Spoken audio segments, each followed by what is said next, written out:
यो बड़ी लोग कैसे हो सभी लोग। मैं लेके आ गए हो एक और नया एपिसोड लेके। तो अगर सभी लोगों ने अभी तक मेरे चैनल को सब्सक्राइब नहीं किया होगा तो सब्सक्राइब कर दीजिएगा। तो अब ज्यादा बातें ना करते हुए वीडियो को स्टार्ट करते हैं। एपिसोड की स्टार्टिंग में हम देखते हैं जो गालरोड होता है वो शैडो से कहता है तुम मेरे से दूर रहो, तुम मेरे से दूर रहो, मेरे पास मत आना, मेरे पास मत आना तुम। और फिर हम देखते हैं प्रेजेंट का सीन जहाँ पे हम देखते हैं जो क्रोमी होता है वो गालरोड के ऊपर अपने पंजे से इतनी ज्यादा नाखून से मारता है जिसकी वजह से जो गालरोड होता है उसके चीतरे चीतरे हो जाते हैं। उसके बाद जो गालरोड होता है वो जमीन के ऊपर गिर जाता है और वहीं अपना दम तोड़ देता है। जैसे वो मर जाता है तो जो सिस्टम होता है उससे नोटिफिकेशन आता है जिसमें लिखा हुआ होता है गालरोड को मारने की वजह से आपको 2868 एक्सपी मिलता है, जिसकी वजह से आपका जो लेवल है वो 50 से सीधा 51 हो चुका है। ये देखने के बाद जो क्रोमी होता है वो अपने मन में कहता है मैंने फाइनली इविल ड्रैगन के बॉस को हरा दिया है। फिर वो खुद की ओर देखते हुए कहता है ये मेरा थर्ड एवोल्यूशन है और अब मैं एक डबलगैंगर बन चुका हूँ। डबलगैंगर बनने की वजह से मुझे अभी बहुत ही ज्यादा पावरफुल फील हो रहा है। डबलगैंगर बनने के बाद मुझे दो नए स्किल मिले हैं, फैंटम और ड्रीम ईटर। ड्रीम ईटर की मदद से मैं किसी को भी छू के उसकी मेमोरी को खा सकता हूँ और तो और मैं किसी का भी माना को चोरी कर सकता हूँ। और फैंटम स्किल की मदद से मैं किसी को भी डरा के उनको कंट्रोल कर सकता हूँ। मैं ड्रीम ईटर की मदद से देख सकता हूँ कि कौन किस चीज से सबसे ज्यादा डरता है। और अब बस एक ही चीज बाकी है। फिर हम केनेला को देखते हैं जो कि गालरोड के हारने की वजह से बहुत ही ज्यादा घबरा चुकी होती है। जो इविल ड्रैगन के बचे हुए लोग होते हैं उनकी बहुत ही ज्यादा बुरी तरह से फट चुकी होती है। वो लोग बहुत ही ज्यादा कांपते हुए कहते हैं इस मॉन्स्टर ने सिर्फ ओरोबस को ही नहीं बल्कि हमारे बॉस को भी हरा दिया है, लगता है अब हमारा काम तमाम होने वाला है। फिर हम देखते हैं क्रोमी को जो कि एक बहुत ही ज्यादा तेज धार मारता है, जिसे देखने के बाद जो इविल ड्रैगन के लोग होते हैं उसकी बहुत ही ज्यादा बुरी तरह से फट जाती है। वो लोग कहते हैं दूर रहो, तुम मेरे से दूर रहो, तुम अजीब से मॉन्स्टर, मेरे से दूर रहो तुम। और हम देखते हैं उन लोगों की इतनी ज्यादा बुरी तरह से फट जाती है कि वो लोग दुम दबा के वहां से जल्दी से भाग जाते हैं। जो क्रोमी होता है वो अपने मन में कहता है जो डेंजर डिजास्टर का कारण था वो ओरोबस था जो कि अब मारा जा चुका है, और जो इविल ड्रैगन का बॉस था वो भी मारा जा चुका है, और जो इविल ड्रैगन के लोग थे वो तो यहाँ से दुम दबा के ही भाग चुके हैं। उनका जो लीडर है वो अब मारा जा चुका है। तो मुझे नहीं लगता कि वो लोग फिर से नाइट्स को अपने ट्रिक में फंसा पाएंगे जैसा कि गालोड बोल रहा था। जो ओल्डफील्ड के लोग हैं वो अब बच चुके हैं, जो चर्च के बच्चे हैं वो अब शांति भरी जिंदगी जी सकते हैं। जो क्रोमी होता है वो सेली की ओर देखता है और हम सेली को देखते हैं जो कि बहुत ही ज्यादा सदमे में होती है। ये देखने के बाद जो क्रोमी होता है वो अपने मन में कहता है मिस्टियोरो की जो सेली है वो अभी बहुत ही ज्यादा कंफ्यूज होगी और सोच रही होगी कि आखिरकार यहाँ पे हो क्या रहा है। और उसका कंफ्यूज होना बनता भी है क्योंकि उसका जो एडवेंचरर पार्टनर था वो एक मॉन्स्टर निकला। फिर हम देखते हैं जो क्रोमी होता है वो सेली को वहीं पे छोड़ के जाने लगता है और वो कहता है सेली जरूर से ही अभी बहुत ही ज्यादा शौक में होगी लेकिन ये इतना भी ज्यादा बुरा नहीं है। मुझे टाउन के अंदर सभी लोगों ने पहले ही मेरे मॉन्स्टर फॉर्म में देख लिया है जिसकी वजह से मैं ओल्डफील्ड के अंदर अब और भी ज्यादा नहीं रह सकता। अगर सेली किसी और के मुंह से सुनी होती कि मैं एक मॉन्स्टर हूँ तो मैं श्योर हूँ कि वो किसी के ऊपर भरोसा नहीं करती और हो सकता था कि वो मेरा पीछा फिर से करती। उसने अपने खुद की आंखों से मुझे अपने मॉन्स्टर फॉर्म में देख लिया है जो कि उसके लिए सबसे ज्यादा बेस्ट है, क्योंकि वो अब कंफर्म हो चुकी है जो कि उसके लिए सबसे ज्यादा बेस्ट है। क्यों मैंने सही कहा ना? शायद से सिर्फ ओल्डफील्ड ही नहीं बल्कि मुझे ह्यूमन के पास दोबारा से कभी भी आना ही नहीं चाहिए। हो सकता है कि मैं खुद से बस भागे जा रहा हूँ क्योंकि मैं पहले ही मर चुका हूँ। मैं अब बस एक मॉन्स्टर ही हूँ। मुझे एक ह्यूमन की तरह अब कभी भी प्रिटेंड नहीं करना चाहिए। अपनी सिस्टर से दोबारा से मिल पाना इस तरह से अचानक से खत्म हो जाएगा ये मैंने कभी सोचा नहीं था। मैं अब खुद को सभी जगह पे एक मेन कैरेक्टर की तरह फेमस नहीं करने वाला। मैं एक समय पे काफी ज्यादा वीक था लेकिन अब मैंने एक पूरी के पूरे सिटी को बचाया है। ये काफी ज्यादा ग्रेट है। क्यों मैंने सही कहा ना? फिर हम सेली को देखते हैं जो कि अपने सदमे से बाहर आती है। फिर वो धीरे धीरे खड़े होने का ट्राई कर रही होती है। जो क्रोमी होता है वो जैसे ही सेली की ओर देखते हैं तो हम देखते हैं जो सेली होती है वो भागते हुए आती है और क्रोमी को पीछे से गले लगा लेती है। जो क्रोमी होता है वो ये देखने के बाद काफी ज्यादा हैरान हो चुका होता है और वो अपने मन में कहता है अरे ये क्या, आखिरकार ये क्या कर रही है? जो सेली होती है वो क्रोमी से कहती है मुझे माफ कर देना लेकिन मुझे सच में अभी नहीं पता है कि आखिरकार मुझे करना क्या है क्योंकि अभी मैं बहुत ही ज्यादा कंफ्यूज हूँ। क्रोमी तुम्हें देखने से ऐसा लग रहा था कि तुम बहुत ही ज्यादा लोनली फील कर रही हो जिसकी वजह से मैंने सोचा कि तुम्हें एक झप्पी दे देती हूँ। और ये सभी चीजें सुनने के बाद जो क्रोमी होता है वो सेली की ओर बहुत ही ज्यादा गौर से देखने लगता है। जो सेली होती है वो क्रोमी से कहती है अगर मैं अभी तुमसे कहूँ कि मुझे तुमसे डर नहीं लग रहा तो ये एक झूठ होगा। मेरा जो हार्ट है वो काफी ज्यादा तेज चल रहा है। मुझे कुछ भी समझ में नहीं आ रहा है कि आखिरकार यहाँ पे चल क्या रहा है, लेकिन जो भी हो मुझे पता है कि तुम एक अच्छे इंसान हो क्रोमी। ये सिर्फ एक लौती चीज है जिसके बारे में मैं पूरी तरह से श्योर हूँ। और सेली की ये सभी बातें सुनने के बाद जो क्रोमी होता है वो तो बस सेली को देखे ही जा रहा होता है। फिर जो सेली होती है वो सोचते हुए अपने मन में कहती है कि अब मुझे समझ में आ गया है कि आखिरकार तुम यहाँ पे अकेले क्यों आना चाहते थे और क्यों तुम हमेशा डरे हुए रहते थे जब भी तुम्हें कोई देखता था। तुम इसीलिए हमेशा छुपते थे क्योंकि तुम एक मॉन्स्टर थे। तुम लापरवाही करके किसी भी इंसान के साथ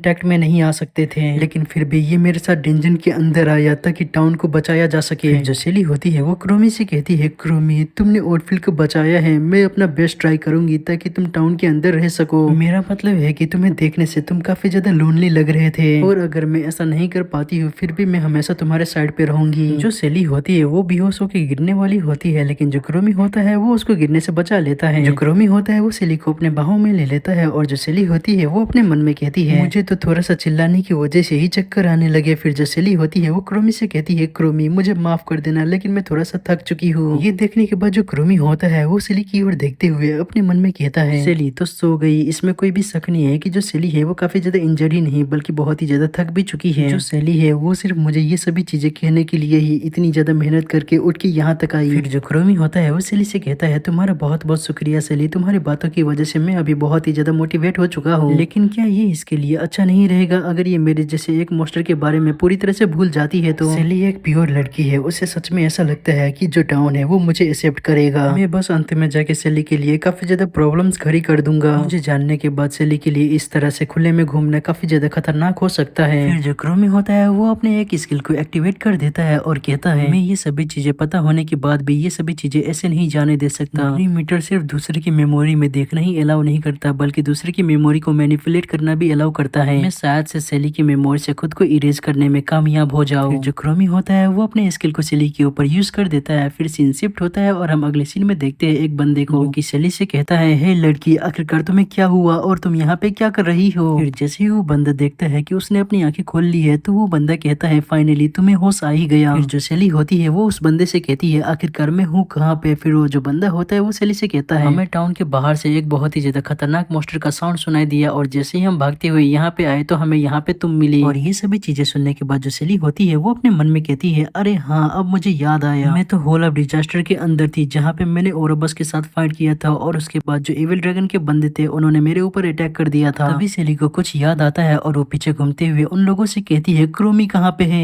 मुझे बताओ क्रोमी कहाँ पे है? वो एक लड़का है जिसका स्किन व्हाइट है। और ये सुनने के बाद वो जो बंदे होते हैं वो सेली से कहते हैं, हमने ऐसे कोई भी लड़के को यहाँ पे नहीं देखा है, हम जब यहाँ पे आए तो तुम यहाँ पे सिर्फ एक लोती थी। फिर सीन शिफ्ट होता है और हम अगले सीन में क्रोमी को देखते हैं जो कि आराम से एक जगह पे बैठा हुआ होता है। वो कहता है, ये मेरे लिए काफी ज्यादा अच्छा होगा अगर मैं ज्यादा लोगों के साथ इन्वॉल्व नहीं होता हूँ तो। और मैं सेली का मेमोरी भी इरेज नहीं कर पाया क्योंकि ऐसा कोई रास्ता ही नहीं है। लेकिन जो हमारा ये एपिसोड होता है वो यहीं पे खत्म हो जाता है। आशा करता हूँ कि आप सभी लोगों को ये नया एपिसोड पसंद आया होगा, और अगर पसंद आया होगा तो सभी को कुछ नहीं करना, बस लाइक कमेंट शेयर और सब्सक्राइब कर देना है। और जाने से पहले आप सभी लोग मेरे सेकंड चैनल और गेमिंग चैनल को भी सब्सक्राइब कर दीजिएगा, जिनका लिंक आप सभी लोग को डिस्क्रिप्शन के अंदर मिल जाएगा। तो फिर मिलते हैं फिर किसी अन्य वीडियो के साथ, तब तक के लिए टाटा बाय बाय।